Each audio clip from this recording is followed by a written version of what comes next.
Mercedes seems to announce a new electric car every 5 seconds, but its new EQA is only the second EV to be revealed in production form.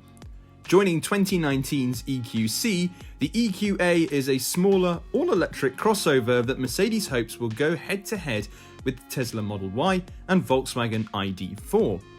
Now, the EQA first appeared at the 2017 Frankfurt Motor Show as a super stylish hatchback. And while the production version doesn't quite have the concept's elegant silhouette, the move to a crossover body shape allows Mercedes to tap into the ever-popular SUV craze that shows no sign of stopping.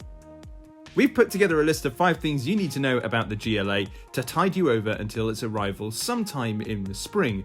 But you know how it goes by now. Before I get into this list, remember to hit the like button and subscribe for more awesome videos just like this one. Peel back the car's skin and you'll find the same underpinnings as the Mercedes GLA, which no doubt helps drive costs down. The carmaker has made some major changes to the platform to accommodate an underfloor battery system, but it does mean that you don't get an extra storage compartment under the bonnet like you do with some EVs built on dedicated electric platforms. Still, it looks suitably more futuristic than the GLA, highlighted by body-wide light bars at both ends of the vehicle, and, as there's no engine to keep cool, the grille has been replaced with a sleek black panel. The EQA doesn't look all that different to its combustion engine counterpart from the side, but the EV gets cladding around the wheel arches and skirts, and an exclusive set of wheels. Electric cars are noisy. No, hear me out on this one. At higher speeds, road and wind noise can actually be easier to hear in electric cars, as there's no low-frequency hum coming from the engine to cover up unpleasant noises. And it's one reason why we were blown away by the Honda E, as its tiny little wing cameras generated considerably less wind noise than cars fitted with traditional wing mirrors.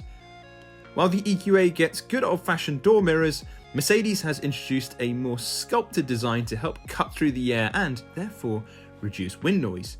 The overall shape of the EQA is more slippery than the GLA, not only minimising wind and tyre noise, but also improving battery range. What's more, the axles and suspension joints have been reworked and beefed up, contributing to a further reduction in road noise. As it currently stands, there's only one version of the EQA available. The EQA 250 essentially serves as the budget car of the range and is equipped with just a single electric motor hooked up to the front wheels, developing 188 brake horsepower and 308 Nm of torque. That's good for a 0 to 62 time of a not-so electric 8.9 seconds. The motor is connected to a 66.5 kWh lithium-ion battery that serves up a WLTP rated range of 265 miles, which is around 30 miles shy of the Tesla Model Y performance, and it's over 5 seconds slower to 62 than the American SUV. However, Mercedes has more variants up its sleeve. Later this year, the company plans to launch a dual motor option with 260 brake horsepower and a range in excess of 310 miles, which puts it on a par with the VW ID.4 and within touching distance of the Model Y long range. While the EQA lags behind the upcoming Model Y in range and performance, it makes up for it with a lavish cabin. It's almost identical to that of the GLA, which is by no means a bad thing, although mood lighting now comes as standard and the passenger side of the dashboard is illuminated too. The dual-screen infotainment system has also been carried over from the GLA, albeit with small changes such as a menu to monitor the car's battery power.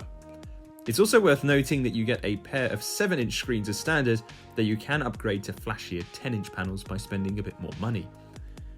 And it wouldn't be a modern electric car without trick semi-autonomous driver assistance features. Go for the optional driving assistance package and you get sensors that can detect pedestrians at the side of the road and apply the brakes if they step onto a zebra crossing. What's more, the EQA features a new electric intelligence mode that uses satellite data to modulate the regenerative braking settings depending on the conditions. So if you're approaching a roundabout, the system will increase the regenerative braking because it knows you plan on coming to a stop. Of course, this can be overridden by using the paddles on the back of the steering wheel.